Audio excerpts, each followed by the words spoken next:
मित्रों, आज हम जानेंगे केदारनाथ ज्योतिर्लिंग की पूरी कथा, पांडवों द्वारा मंदिर बनवाने से लेकर आदि गुरु शंकराचार्य तक।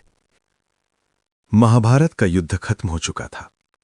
कुरुक्षेत्र की धरती पर अब शांति थी, लेकिन पांडवों के मन में नहीं। युद्ध जीत लिया गया था, राज्य मिल गया था, धर्म की स्थापना हो गई थी, लेकिन जीत के बाद भी उनके मन में भारी बोझ था।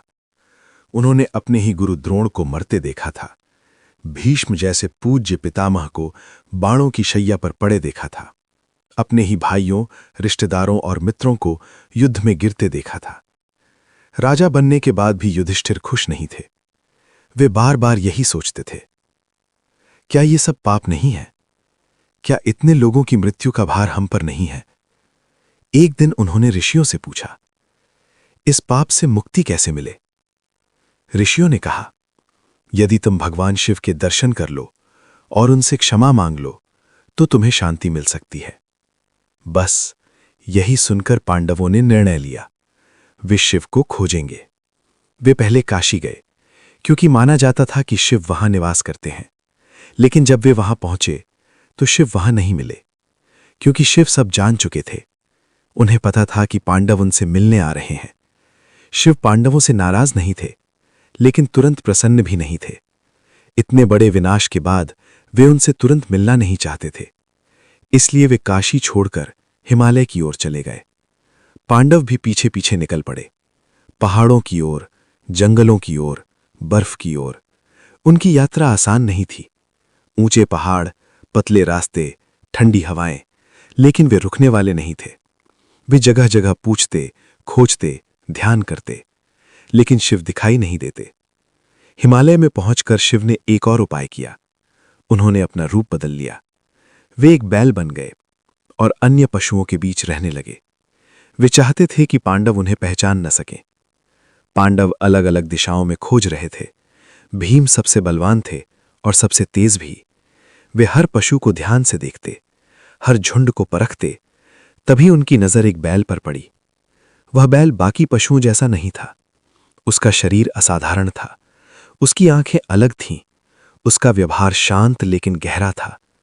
भीम को संदेह हुआ, ये कोई साधारण बैल नहीं।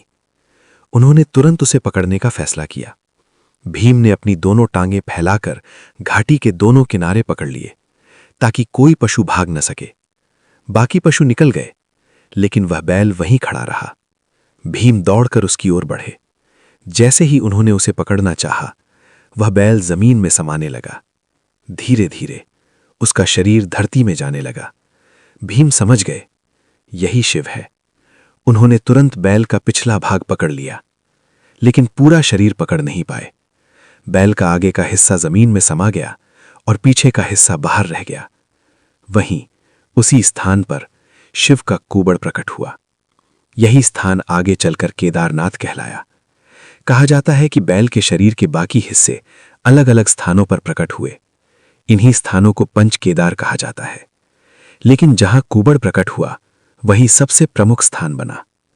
जब शिव प्रकट हुए, पांडव उनके सामने खड़े थे। अब उनमें कोई गर्व नहीं था, कोई शक्ति का अहंकार नहीं था, सिर्फ विनम्रता थी। उन्होंने हाथ जोड़कर क्षमा मांगी। शिव ने देखा, इनका मन सच में पश्चाताप से भरा है। उन्होंने पांडवों को आशीर्वाद दिया और कहा कि उनका पाप समाप्त हुआ।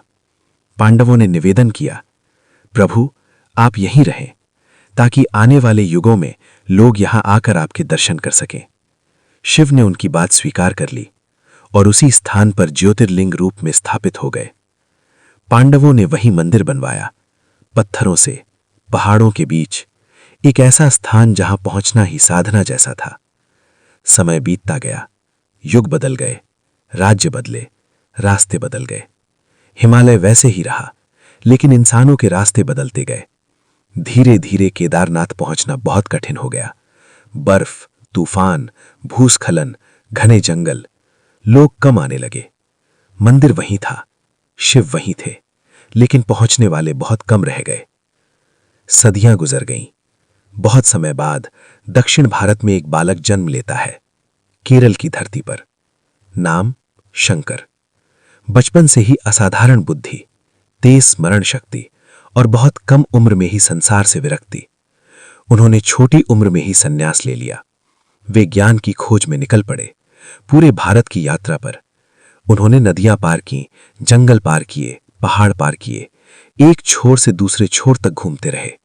उनका उद्देश्य था धर्म को फिर से संगठित करना, प्राचीन तीर्थों को पुनर्जीवित करना और लोगों को उनके मूल आध्यात्मिक मार्ग से जोड़ना।